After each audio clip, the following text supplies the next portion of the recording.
want this city of ours that we love to do very well. And I wanted to congratulate the mayor. He really ran an incredible race against, a lot of smart people, starting with the early primaries against some very tough people, very smart people. And he beat them easily. And I congratulated him. And we talked about some things in very strong common, like housing and getting housing built, and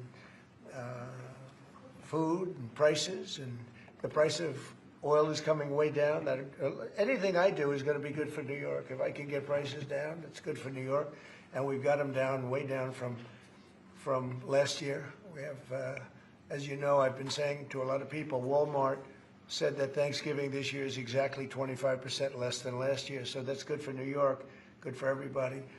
But I just want to congratulate. I think you're going to have, hopefully, a really great mayor. The better he does, the happier I am, I will say. There's no difference in party. There's no difference in anything. And we're going to be helping him to make everybody's dream come true, having a strong and very safe New York. And congratulations, Mr. Mayor. Thank you, Mr. President. Thank you. I appreciate it. Please.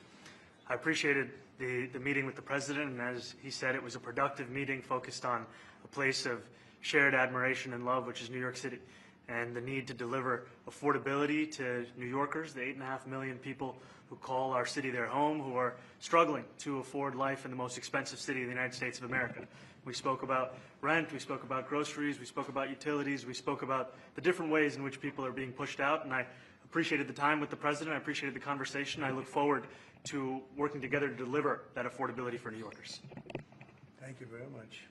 Any questions, please? President Trump, Stephen Nelson from the New York Post. I've got a question for you and then also one for Mayor-elect. Sure. For you, you referred to Mr. Mamdani as a communist. Can you describe why you feel that way?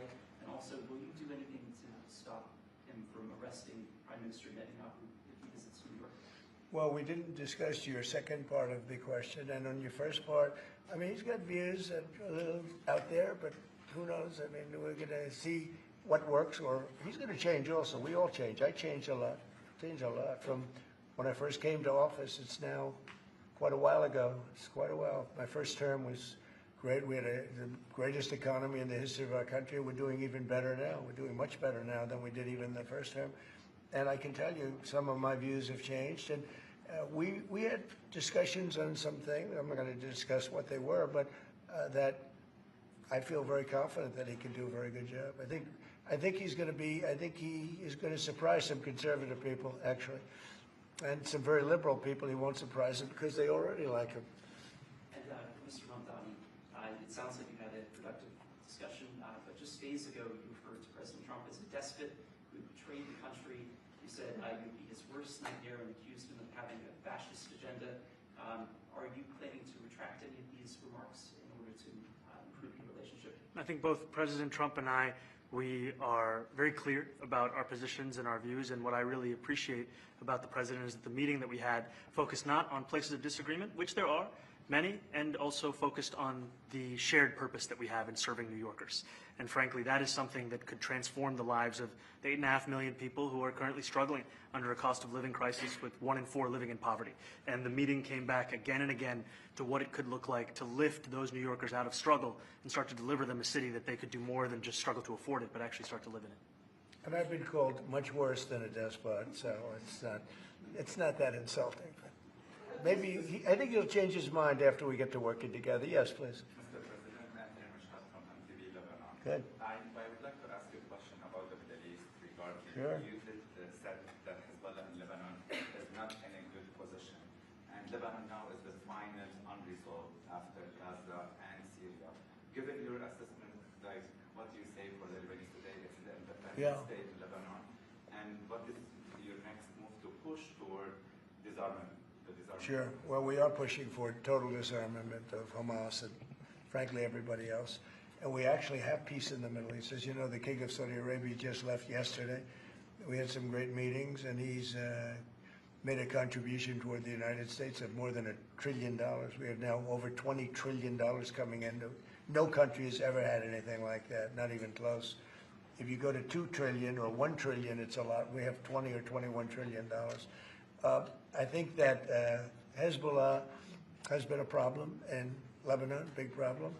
We're working with Lebanon. We're working with everybody in the Middle East. That's another thing I think we have in common. We want to see peace in the Middle East, and we actually have now, for the first time, peace in the Middle East after 3,000 years. And now we're going to refine it, and I think you're going to see some very positive things happen. There is a potential to invite the Lebanese president. Oh, sure. Oh, I would do that, absolutely. And if the mayor would like to be here for that meeting, because I know he feels very strongly. I think you feel very, very strongly about peace in the Middle East. I think it's, We desperately want it, and that's something that I shared with the president, that when I spoke to New Yorkers who had voted for the president last November on Hillside Avenue and Fordham Road, I asked them why. I heard again and again two major reasons. One was that they wanted an end to forever wars. They wanted an end to the taxpayer dollars we had funding violations of human rights, and they wanted to address the cost of living crisis. And I appreciated the chance to discuss both of those things. he said a lot of my voters actually voted for him, and One in 10. And I'm okay with that. President Trump, I have to stand as well. I'll do that. I'll sign it. Give it to me. I'll sign it in a minute. That's pretty good. Mr. President, Yeah, please. you threatened to send federal troops to New York City. You both have differences when it comes to ICE agents Right. in New York City. Mr. Mamdani, you called ICE a rogue government entity. I wonder how you reconcile your differences on both of those issues. Well, I think we're going to work them out, and I think that if we have known murderers and known drug dealers and some very bad people, you know, we want to get them out. And the mayor wants to have peace. We discussed this at great length, actually, maybe more than anything else.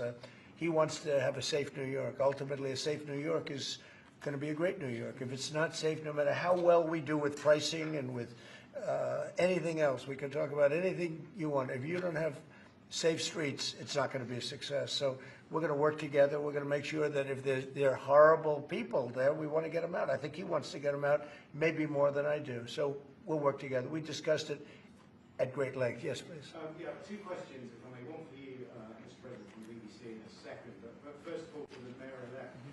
You're both, from different parts of the political spectrum, you're both populists, though. And I just wondered to what extent the president's campaign style, his techniques, his social media use inspired any part of your campaign? Well, I actually told the president that, you know, so much of the focus of our campaign has been on the cost of living crisis. And when we asked those New Yorkers who had voted for the president, when we saw an increase in his numbers in New York City, that came back to the same issue: cost of living, cost of living, cost of living. And they spoke about the cost of groceries, the cost of rent, the cost of Con Ed, the cost of childcare. And too often politicians are looking to lecture to New Yorkers what they should care about as opposed to listen. And when we spoke to those voters who voted for President Trump, we heard them speak about cost of living. We focused on that same cost of living, and that's where I am really looking forward to delivering for New Yorkers in partnership with the president on the affordability agenda.